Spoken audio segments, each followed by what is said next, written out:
Vous êtes déjà sur un chemin, tous, je suppose. Mais il vous arrive peut-être de vous demander vers quoi, vers où vous allez, et peut-être que vous vous demandez aussi si vous avez pris le bon chemin. Devant les incertitudes de la vie, il nous arrive même aussi de changer de chemin. C'est peut-être pourquoi nous voyons aujourd'hui des personnes aux situations confortables tout quitter pour se lancer dans l'achat d'un coin de terre et faire une culture biologique, ou bien acheter une grande maison, la transformer en chambre d'hôte ou en gîte. Peut-être que les gens recherchent un mode de vie meilleur, un contact plus humain avec la nature ou avec les autres, ou peut-être recherchent-ils tout simplement à se connaître eux-mêmes. Il y a des gens qui font des choix bien moins catégoriques. Il y en a qui se mettent au vert pour un instant, et je crois que notre région, et tout à l'heure on parlait de l'Ariège, est une région peut-être qui favorise cette démarche. D'autres font des séminaires dans des monastères ou des retraites à caractère spirituel. Pour d'autres, c'est comme le disait Éric, c'est partir sac au dos sur le chemin de Saint-Jacques-de-Compostelle. Le pèlerinage a toujours existé. Prendre un chemin spirituel, n'est-ce pas un pèlerinage? Beaucoup de gens sont attirés justement par le chemin de Saint-Jacques-de-Compostelle qui est jonché d'églises et de sanctuaires. Si pour certains c'est une performance sportive, pour d'autres, il revêt certainement autre chose. C'est un retour à l'essentiel, à l'authenticité des choses.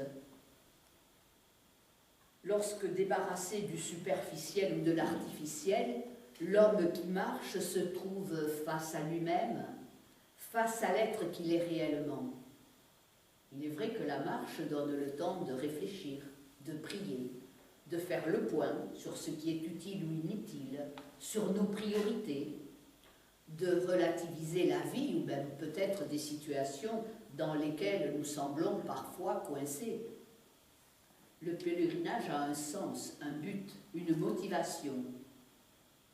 Il conduit généralement vers un lieu sacré.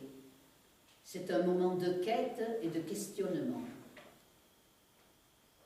Je n'ai pas l'intention de vous demander de prendre votre sac et de partir marcher avec moi maintenant, quoique je vous invite tout simplement à réfléchir sur le pèlerinage de notre vie.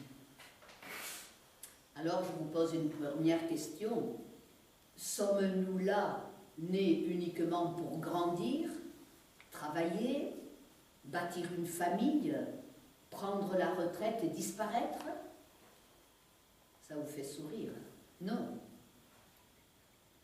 Comme je viens de le dire, notre vie est un pèlerinage. Nous sommes tous des pèlerins en quête de vérité. Qui sommes-nous? Pourquoi sommes-nous là?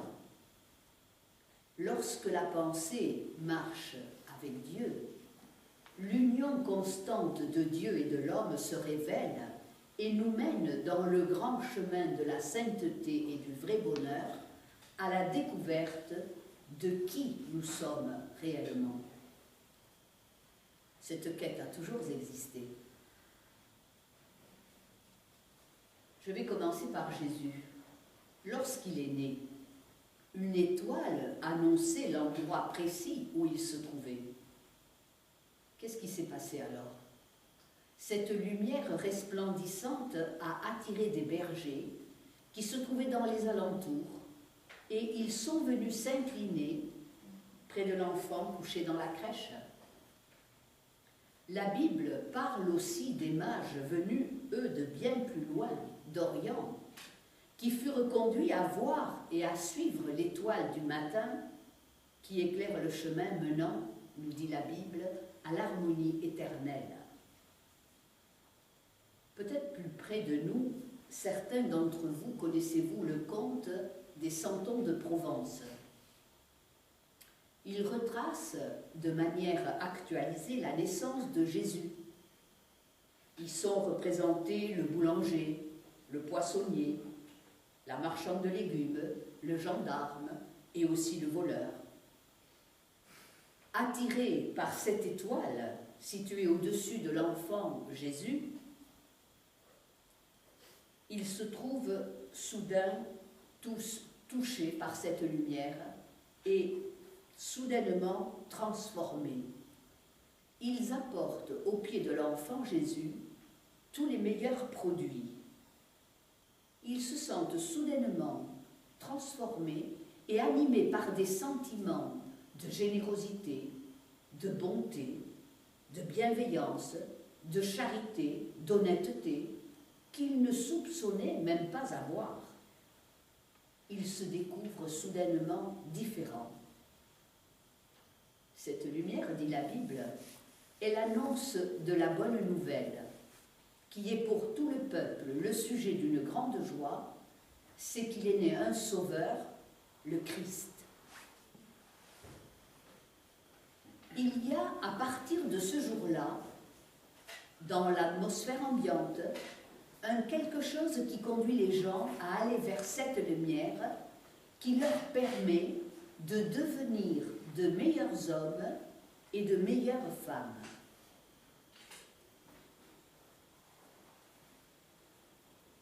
Cette révélation qui éclaira toute la terre et aussi les hommes au moment précis de la venue de Jésus et pour toujours, allait apporter un changement total dans les consciences. Car la naissance de Jésus était le fruit de la communion de Marie avec Dieu. Marie, comprenant que Dieu est le Père de tous les hommes, conçut l'enfant Jésus. Par cette origine, Jésus apporta au monde la révélation que l'homme n'est pas un mortel, mais qu'il est un être spirituel, d'essence et de nature divine. Et c'est cela qui touche tant de gens. C'est pour cette raison qu'aujourd'hui encore, nous avons à un moment ou l'autre de notre vie le désir irrésistible de vivre notre nature spirituelle.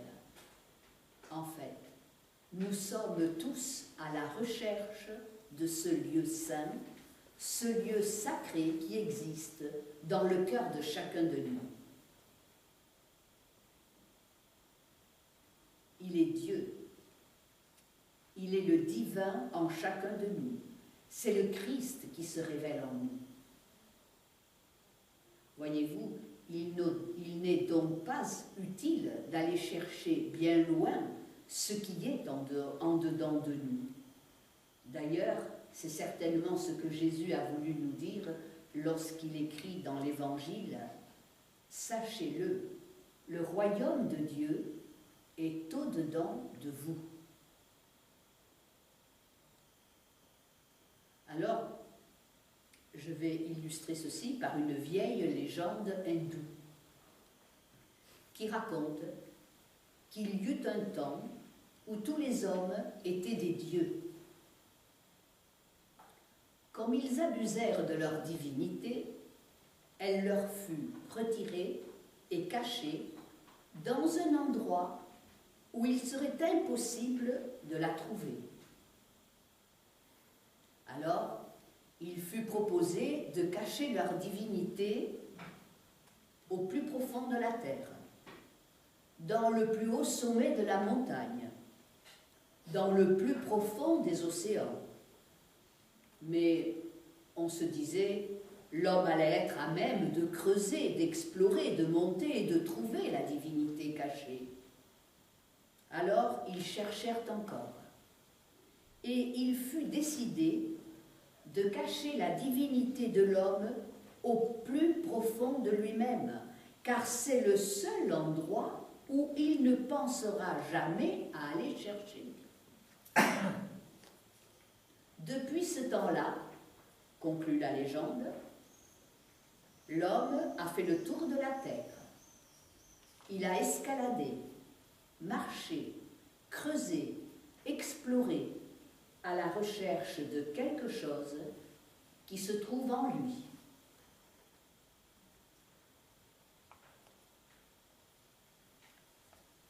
Donc vous savez maintenant où se trouve ce lieu sacré que nous recherchons. Jésus, qui est le maître chrétien et le maître de tous les chrétiens, nous dit « Je suis le chemin, la vérité et la vie. Nul ne vient au Père que par moi. » Il dit aussi « Je suis la lumière du monde. Celui qui me suit ne marchera pas dans les ténèbres, mais il aura la lumière de la vie. » Suivre Jésus, c'est ne plus être dans l'ignorance, c'est avoir la véritable connaissance de Dieu et de sa création. Jésus, devenu adulte, accomplit son ministère. Les apôtres qu'il recrute étaient des gens comme vous et comme moi. Pierre et André étaient pêcheurs, Matthieu était au péage, et Jésus leur dit « Suivez-moi ». Ils ont laissé les uns leur filet, l'autre son emploi et l'ont suivi. Nous sommes tous destinés à vivre comme eux cette belle aventure et c'est alors que notre vie s'illumine. Frédéric Lenoir, qui est un philosophe, sociologue, historien et directeur du journal Le Monde des religions, a écrit dans un article intitulé « Nous avons oublié le message de Jésus », a écrit ceci. Alors Frédéric Lenoir a écrit dernièrement que nous avons tous un besoin de spiritualité.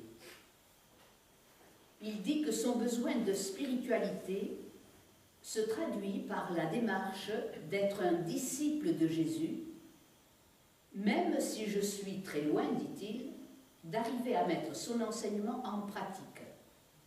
Il conclut en disant « Tout chemin de la vie, c'est de passer de la peur à l'amour. » Voyez-vous, il n'est donc pas nécessaire de mettre un sac sur son dos et de partir. Mais la démarche intérieure à faire consiste à abandonner l'homme mortel que nous pensons être et qui généralement apporte peu de satisfaction durable. Cette démarche consiste à changer nos croyances, à abandonner nos manières de penser, nos manières de réagir, à abandonner nos émotions caractérielles, à débarrasser notre pensée de toute matérialité, de nos frustrations, de nos limites, de nos peurs. Alors, notre petit moi, ou plutôt notre faux moi ou ego, est dissous. Nous allégeons ainsi notre marche et nous pouvons découvrir avec bonheur qui nous sommes réellement. Notre véritable et seule origine nous est révélée. Nous avons tous à découvrir l'être divin, l'être spirituel, l'être merveilleux que nous sommes. Mary Baker Eddy a écrit « Il n'y a qu'un chemin qui mène au ciel, à l'harmonie.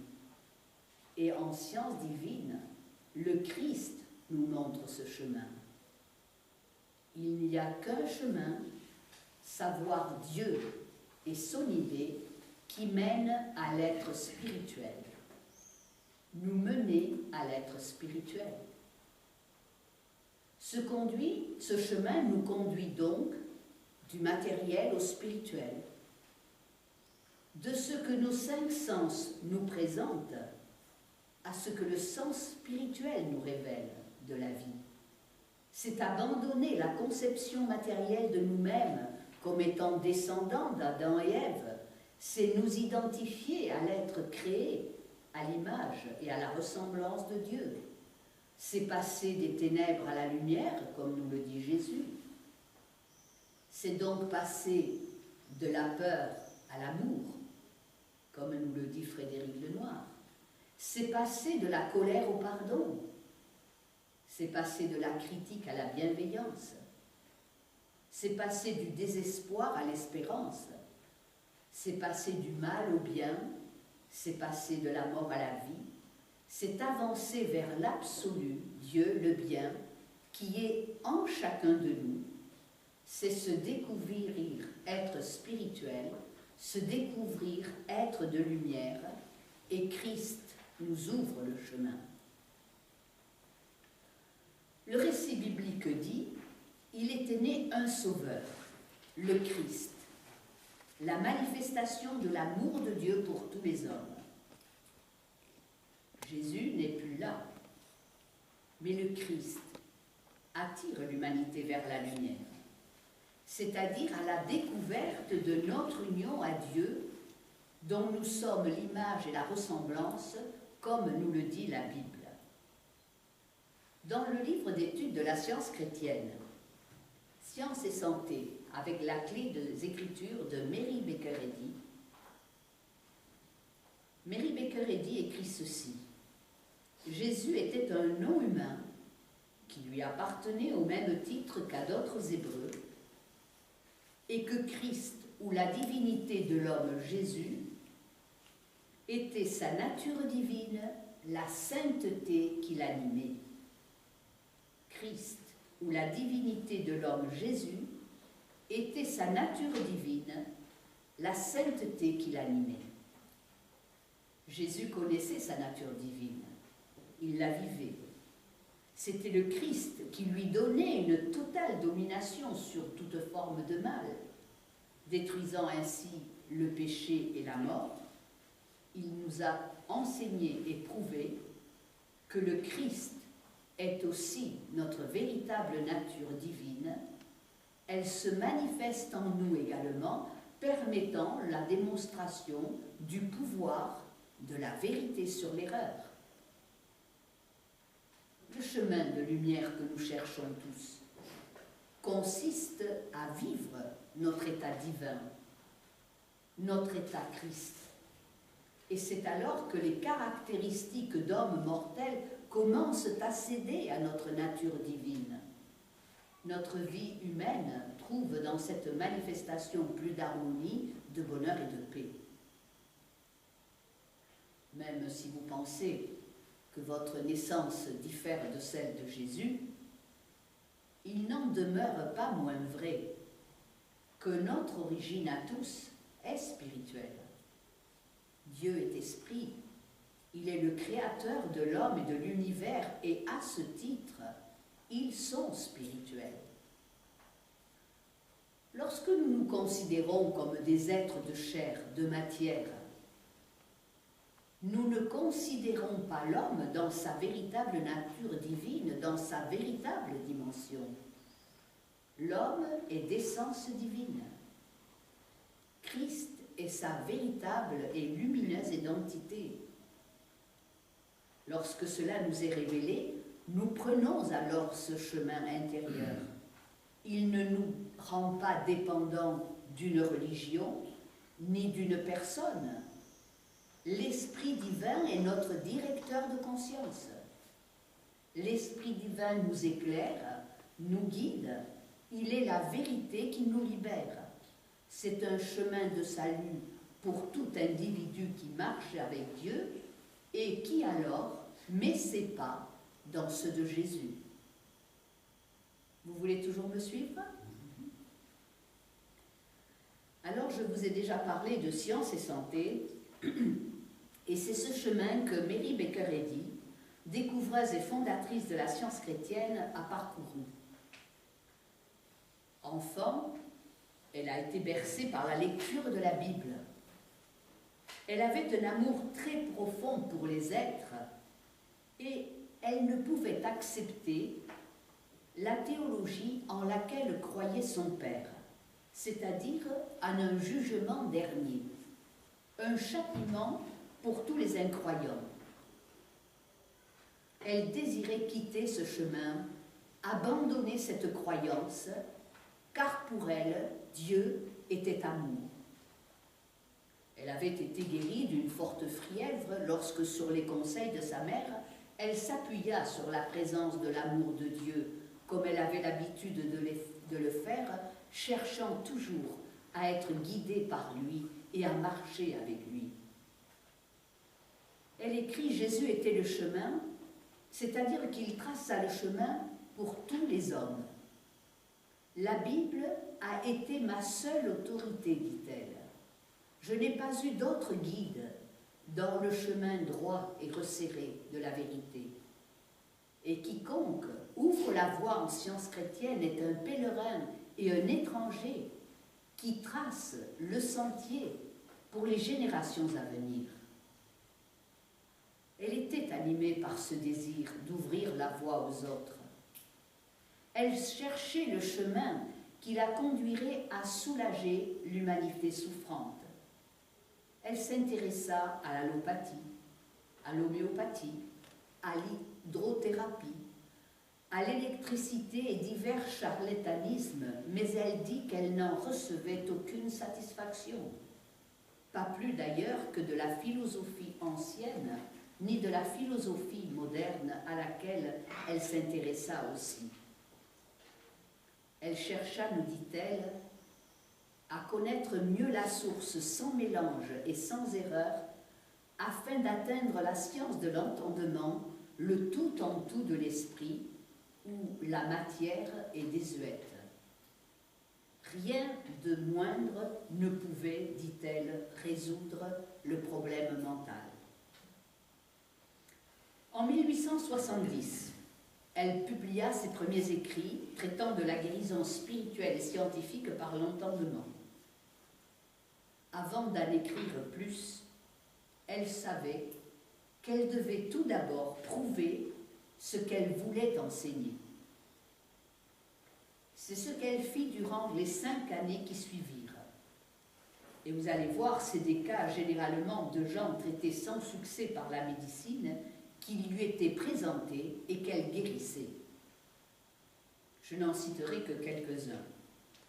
Un petit garçon handicapé de naissance, guérison d'une entérite, d'une tumeur interne, guérison d'un infirme, guérison de rhumatisme, guérison d'une fracture du crâne, rétablissement d'un homme écrasé par un lourd chariot, guérison de la diphtérie, d'un bras paralysé et atrophié d'organes malades. Bien souvent, ces personnes touchées par la grâce et le pouvoir de l'Esprit divin devenaient en même temps de meilleurs hommes ou de meilleures femmes dans leur vie quotidienne. C'est en 1875 que fut donc publiée la première édition de son œuvre la plus importante, Science et santé avec la clé des Écritures. C'est un livre que vous trouverez sur la table, à ma droite et à votre gauche, dans cette salle. Elle avait un profond désir, comme je l'ai dit, d'aider l'humanité à sortir de la souffrance. Ce ne fut pas un chemin facile. Elle écrivait un poème qui dit « Montre-moi comment, berger, te suivre aujourd'hui. Comment récolter, semer, nourrir tes brebis. Je veux écouter ta voix pour ne pas errer, joyeux gravir avec toi le rugueux sentier. » Son sentier fut rugueux, mais poussée par un amour profond pour Dieu et pour l'humanité, elle continua à chercher en Dieu la réponse à la guérison de tous les maux. Le succès des guérisons qu'elle effectua, comme je le citais il y a 2 secondes, fit que sa méthode de guérison spirituelle se répandit très rapidement dans le monde entier, rassemblant dans des églises qui spontanément s'organisèrent des gens guéris, sauvés et régénérés. Nombreux furent ceux qui, dorénavant, étudièrent la Bible à la lumière de Science et Santé, qui est la clé des Écritures. Et beaucoup s'engagèrent alors dans la pratique publique de la science chrétienne. Ces idées ouvraient un nouveau chemin tant d'un point de vue théologique que dans la guérison. Et l'on trouve en France, à Paris, l'organisation d'une première église avant les années 1900, dans les années 1900, et même avant. À Toulouse, vous avez une organisation de la sorte qui se trouve au 53 rue des Fontaines. La science chrétienne, dont la source est la Bible, reprend tout simplement ce que Jésus nous a enseigné. Dieu est amour. De ce fait, Dieu, notre Père, aime tous ses enfants qu'il a créés et qu'il maintient parfaits. En accord avec cette compréhension de son Père et de sa création, Jésus délivra les hommes de la maladie, du péché et de la mort, révélant leur nature spirituelle parfaite, jamais touchée par le mal. Or, rappelez-vous, Jésus nous a dit qu'il est le chemin. Il a enseigné, il a démontré que tous les hommes sont d'essence divine.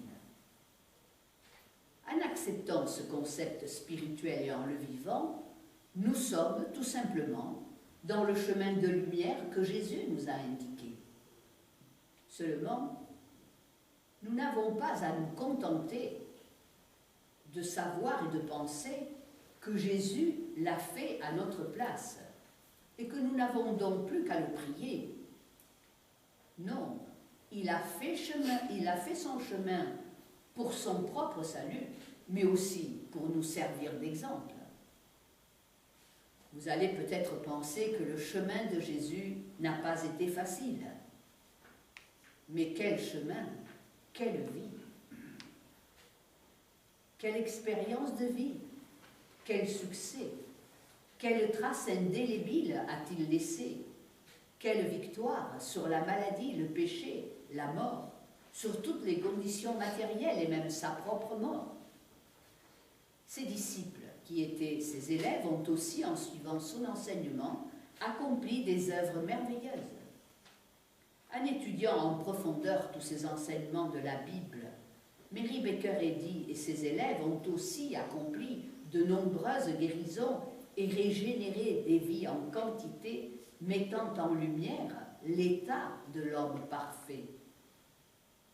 Ces mêmes manifestations du pouvoir de Dieu s'accomplissent parmi les étudiants de la science chrétienne lorsqu'ils découvrent ce chemin qui les mène à leur nature spirituelle.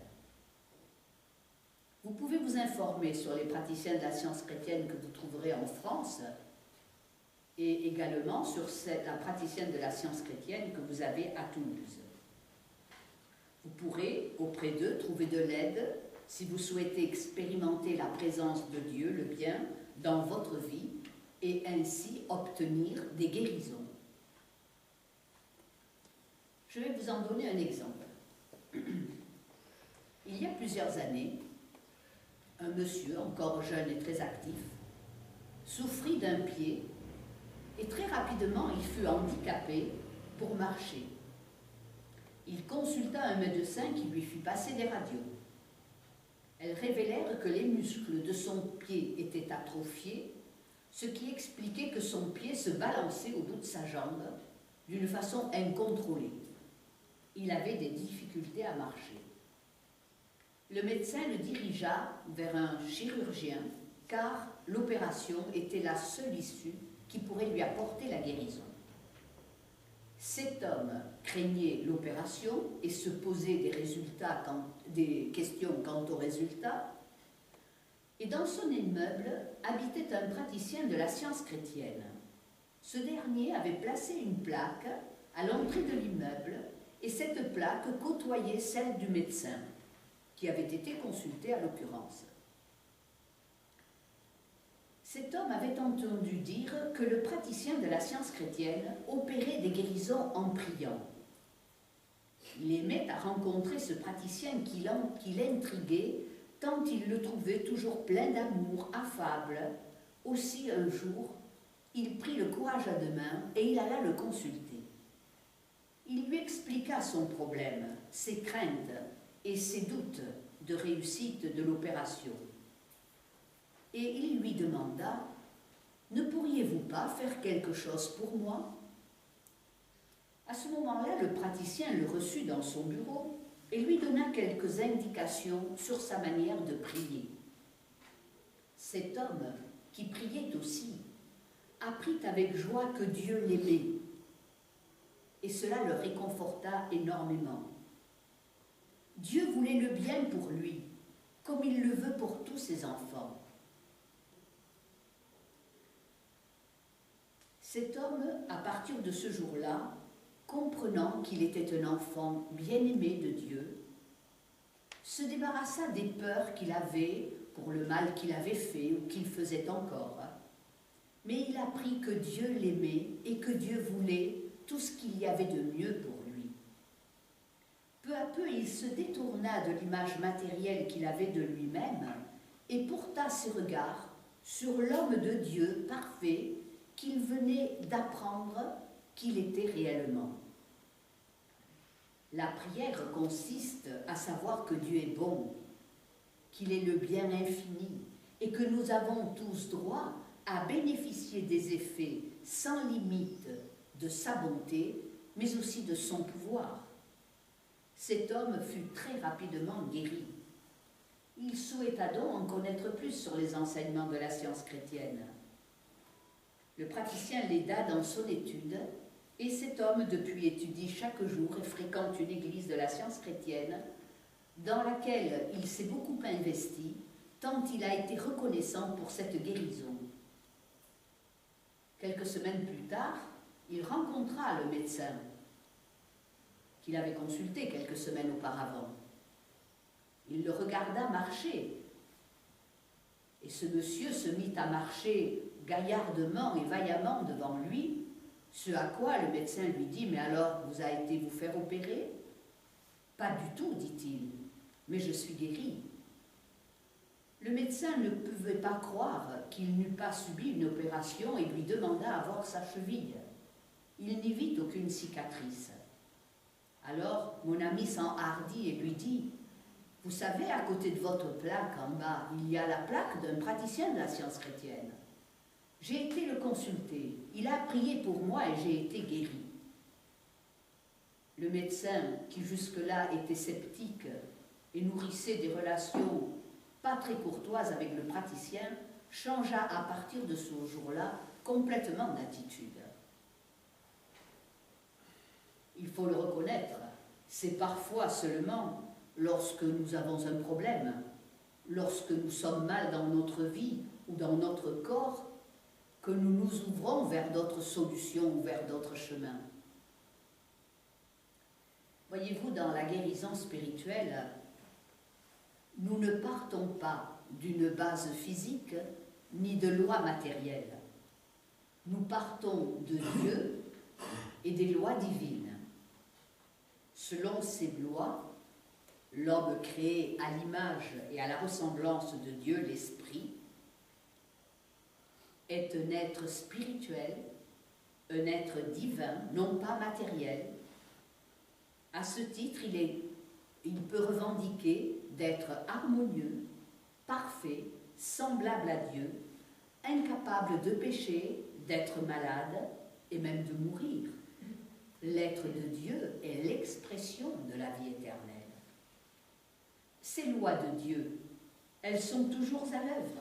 Elles nous poussent à affirmer mentalement notre immunité naturelle contre les idées opposées basées sur la matière et qui sans cesse frappent à la porte de notre pensée.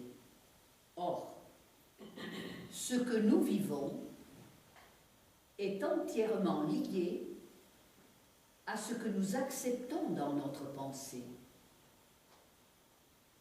Prier, étudier les Écritures de façon régulière contribue à établir un solide fondement et nous permet d'éliminer mentalement toutes les pressions et les fausses suggestions émanant de la pensée qui voit tout sous une perspective uniquement matérielle.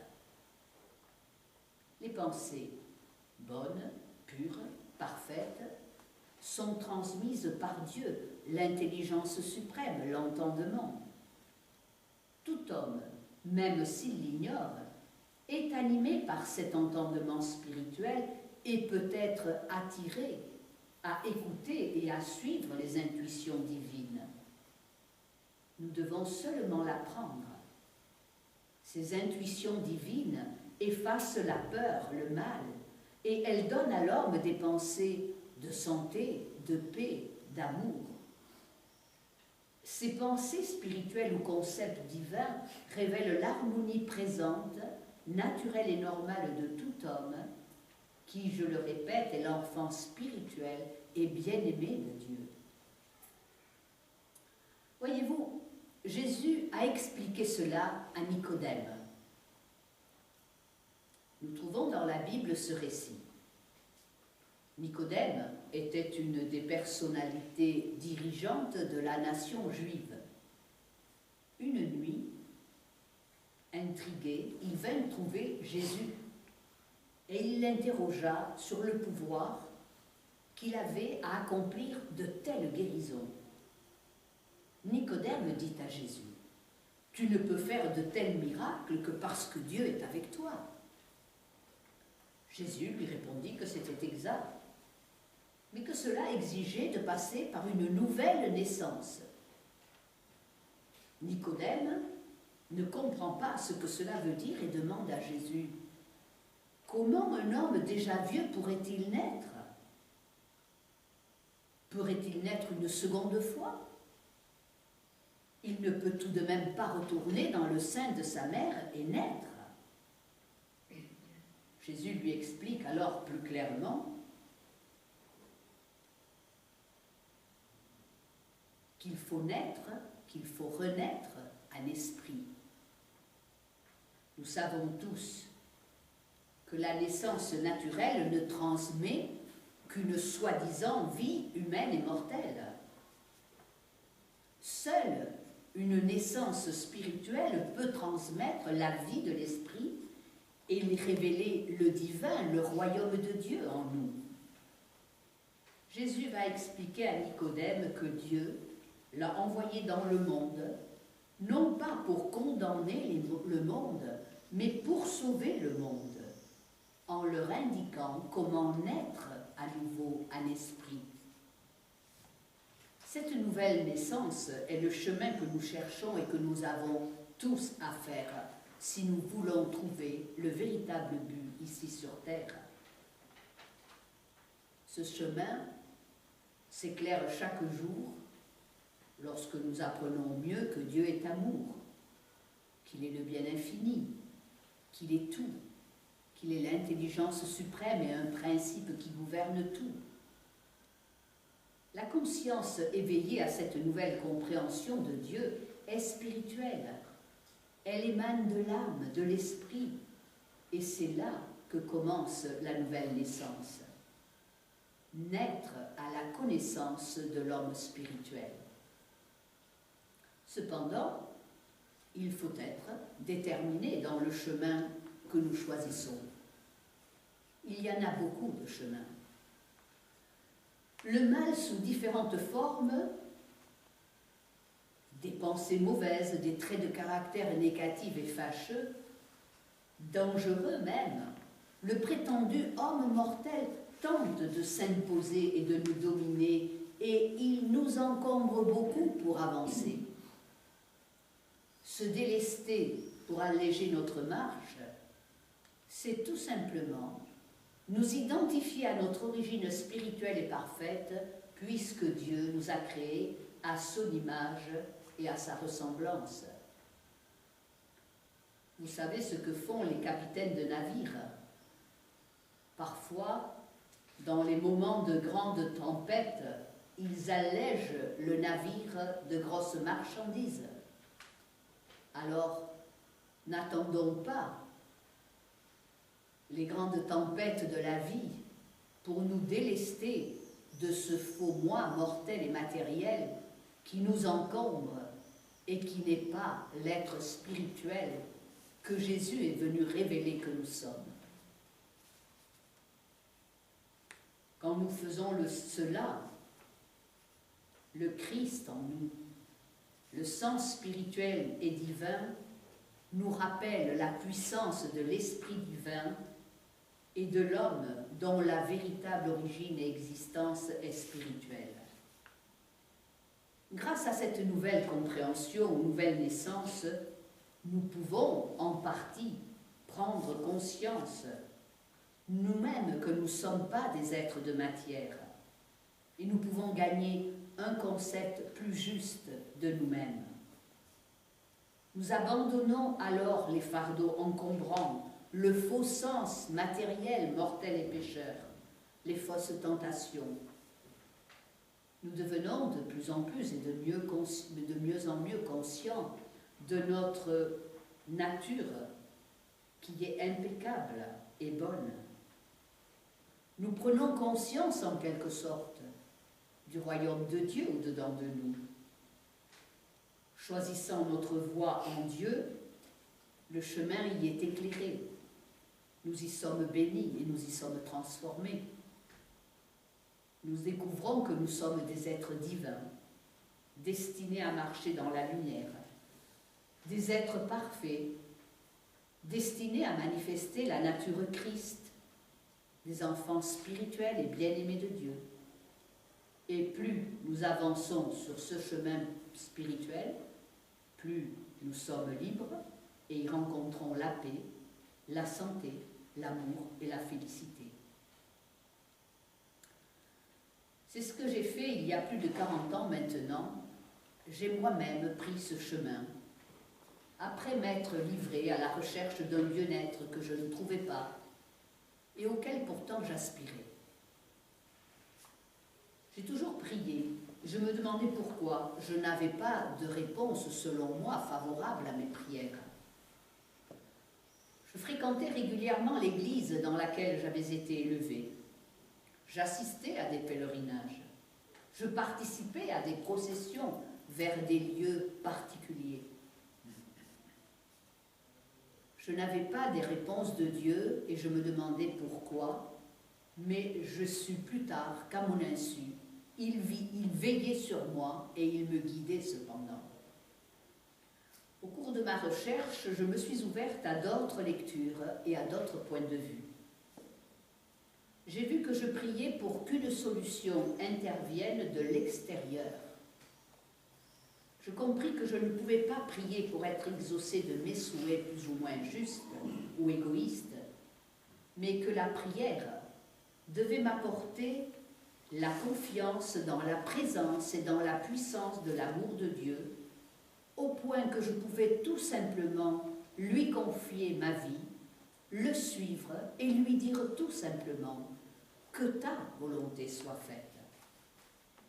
Je savais qu'inévitablement, il me conduirait pour ce qui était le mieux pour moi.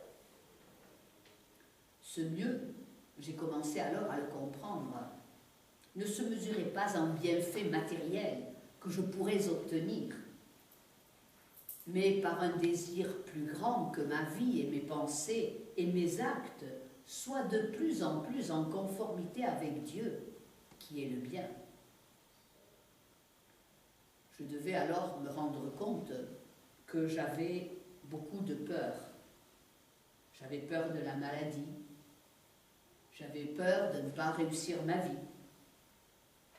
J'étais ambitieuse et têtue dans mes objectifs, manquant de considération souvent pour le succès des autres, développant des sentiments de frustration.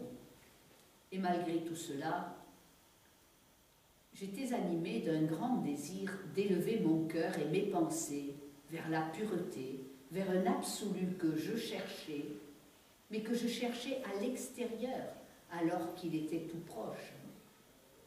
La Bible me fut offerte. On me conseilla de lire le Sermon sur la montagne. Jésus nous dit, « Vous êtes le sel de la terre, vous êtes la lumière du monde. » Je me souviens d'avoir dit à l'ami qui m'avait prêté la Bible, « Mais il ne s'agit pas de nous. » Et il me dit, mais crois-tu que lorsque Jésus s'adressait aux milliers de personnes qui étaient devant eux, devant lui, n'étaient-ils pas des gens comme toi et moi? Waouh! Cela m'étonna beaucoup de penser que j'étais le sel de la terre et la lumière du monde. Cette vérité, je commençais à l'accepter, mais je comprenais aussi que je devais surtout la vivre. Dans ce même chapitre de la Bible, Jésus dit « Étroite est la porte.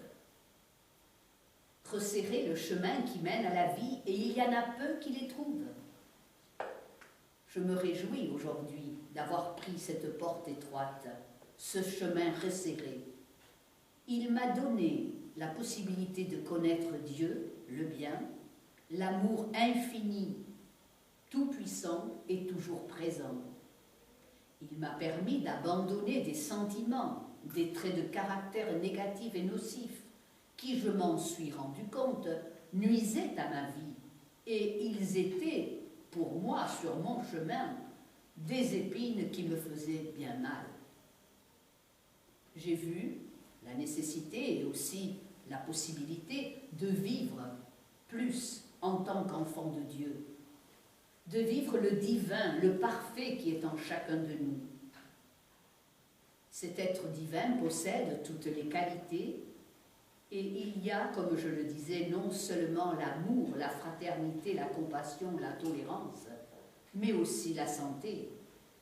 Marcher avec Dieu, c'est vraiment avoir la révélation de Dieu avec nous.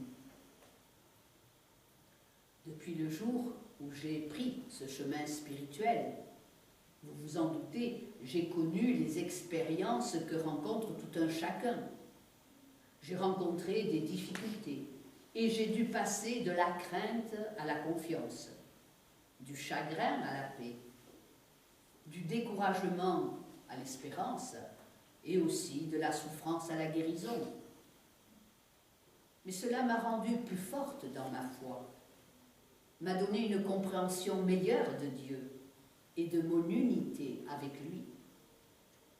J'ai été bénie, guérie, régénérée, et je continue de progresser dans cette voie qui a donné à ma vie une direction et une dimension spirituelle et merveilleuse. Cela m'a valu de passer toutes ces années sans connaître de gros problèmes de santé et en tout cas, tous les symptômes, toutes les douleurs qui se sont manifestées et non diagnostiquées par un corps médical ont été anéantis en m'appuyant seulement et uniquement sur la prière. Je mesure quel privilège est le mien, car si j'ai rencontré d'autres défis sur le chemin de la vie, la compréhension de Dieu m'a donné la foi, le courage nécessaire pour continuer et permettre que ces expériences parfois très douloureuses moralement, affectivement, m'amènent à raboter davantage les aspérités d'un caractère mortel trop présent. Mais, comme l'a dit saint Augustin, il nous dit « Il vaut mieux suivre le bon chemin en boitant que le mauvais d'un pas ferme. » C'est peut-être ce que j'ai fait, mais cela m'a conduite, et je rends grâce à Dieu, à vous raconter cela ce soir. J'ai dû m'approcher un peu plus de l'humilité, du pardon, de la compassion, de la tolérance, etc. Et ainsi laisser ma vraie nature spirituelle se révéler. Je continue l'expérience de la nouvelle naissance, mais croyez-moi, ça en vaut la peine. Je tiens à préciser que mon cas n'est pas unique. Il y a des milliers de scientistes chrétiens à travers le monde qui, en découvrant que Dieu est leur véritable origine et qui ont découvert leur nature spirituelle, ont pu expérimenter tous les bienfaits du royaume de Dieu au-dedans d'eux. Ainsi, nous nous débarrassons de la croyance fausse, lourde et encombrante, que nous sommes des mortels pécheurs, pour découvrir que nous sommes tous des enfants bienheureux, des enfants de Dieu aimés et sans cesse bénis par notre Père, et cela change toute l'existence.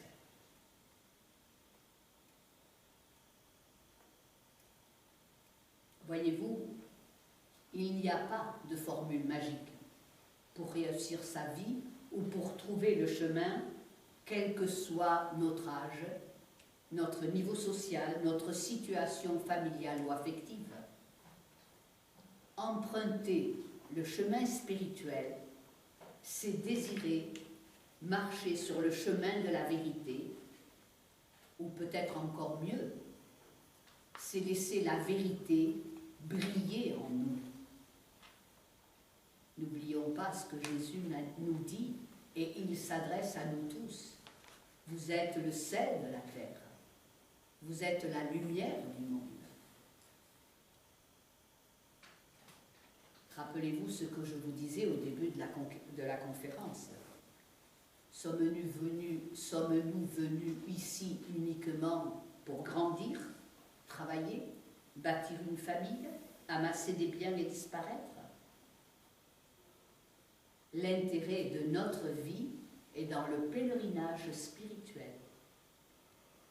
Le chemin spirituel est un chemin évolutif et il continue. Chaque nouveau pas sur ce chemin spirituel, chaque nouvelle côte, après chaque nouveau virage, nous percevons un peu mieux et un peu plus que nous sommes sans cesse un avec Dieu, le bien infini, l'amour parfait. Rappelez-vous, les bergers, les mages d'Orient furent attirés irrésistiblement par cette puissance manifestée par le message que Jésus est venu apporter à l'humanité entière. Rappelez-vous aussi, tous les personnages dans le conte de la pastorale des Santons de Provence sont guéris, transformés, purifiés par cette influence de l'esprit qui se manifeste puissamment en eux et malgré eux. Ils se sont mis en marche pour aller à la rencontre de cette lumière, Christ, qui les transformait. Cette même puissance de l'Esprit divin agit aujourd'hui en nous. Elle nous demande de nous débarrasser de tout ce qui est encombrant et qui est faux. Allégés, nous allons de l'avant. La puissance de l'Esprit divin se révèle à tous. C'est le Christ, la force du divin qui opère en chacun de nous.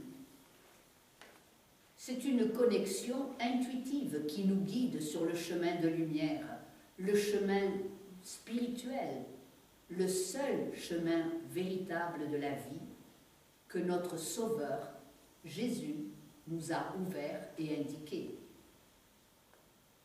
Nous y découvrons que nous sommes des êtres créés par Dieu, des êtres célestes, spirituels, merveilleux et parfaits comme lui, et ainsi, nous vivons le royaume de Dieu, la divinité qui est en chacun de nous. Vous pouvez commencer ou bien continuer votre pèlerinage. Il vous mène à ce lieu saint et sacré qui est en vous. Je vais terminer par cette phrase de Paul, dont la mission était, nous dit-il, d'enlever le voile et de révéler Christ en vous, l'espérance de la gloire. Je vous laisse partir avec cette idée de Paul, d'enlever le voile et de révéler Christ en vous, l'espérance de la gloire. Merci.